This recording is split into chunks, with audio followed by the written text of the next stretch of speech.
Mesdames, Messieurs, mes chers compatriotes, ce qui se passe actuellement au village Cécilia, placé sous quarantaine intégrale par arrêté préfectoral, doit nous alerter sur ce qui pourrait nous arriver à l'échelle de la Guyane en cas de relâchement du confinement. À cet égard, je rappelle que nous sommes tous susceptibles d'être porteurs du virus et à ce titre tous potentiellement contagieux, que nous soyons porteurs sains ou en période d'incubation. Et s'il a pu être dit en début d'épidémie que les masques ne devaient être portés que par des personnes malades, au motif que seules ces dernières étaient censées être contagieuses, on sait aujourd'hui qu'il n'en est rien.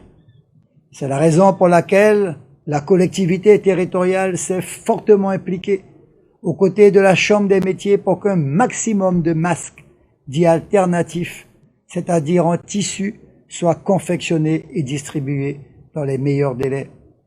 Avec l'appui de GDI, nous avons également passé commande de plus de 8000 visières, dont plusieurs centaines sont d'ores et déjà distribuées.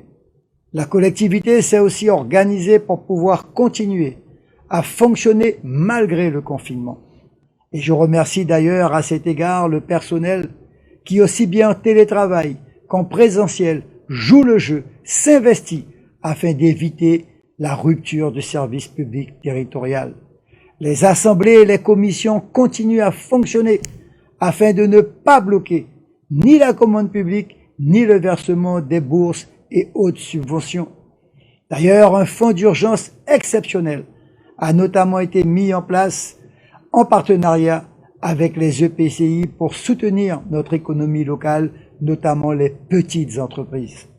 D'autres actions ont été initiées, telles que la création de maisons de santé territoriales éphémères pour rapprocher le médecin des quartiers, l'acheminement de fret et de produits de première nécessité aux territoires enclavés appelés campous ou écarts, la distribution de tablettes numériques aux résidents des EHPAD coupés de leur famille pour cause de confinement, la mise à disposition de gymnases du collège Gérard Holder pour abriter les réfugiés syriens, bientôt à Saint-Laurent pour l'ensemble des produits alimentaires, et bien d'autres encore.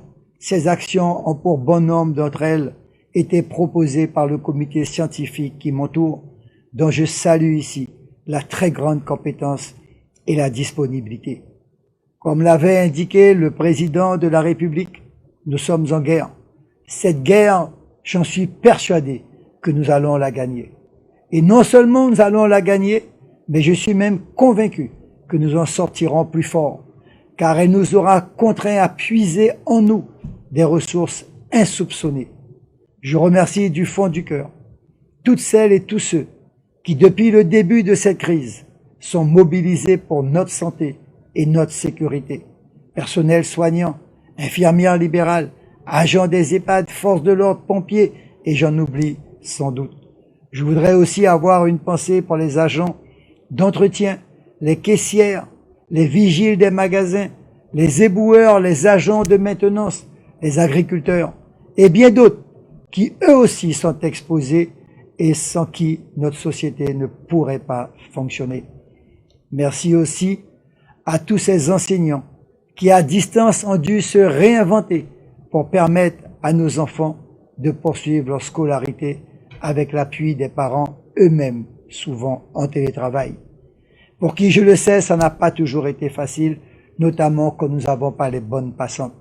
Je voudrais enfin remercier solennellement la communauté chinoise qui, par l'intermédiaire de l'association Jiangzhou, a offert à la CTG 10 000 masques chirurgicaux qui seront très prochainement distribués. Le confinement sera vraisemblablement encore prolongé d'au moins 15 jours. C'est une situation difficile, mais il en va de notre santé à tous. Alors, compatriotes, restez chez vous. Protégez-vous ainsi que vos proches.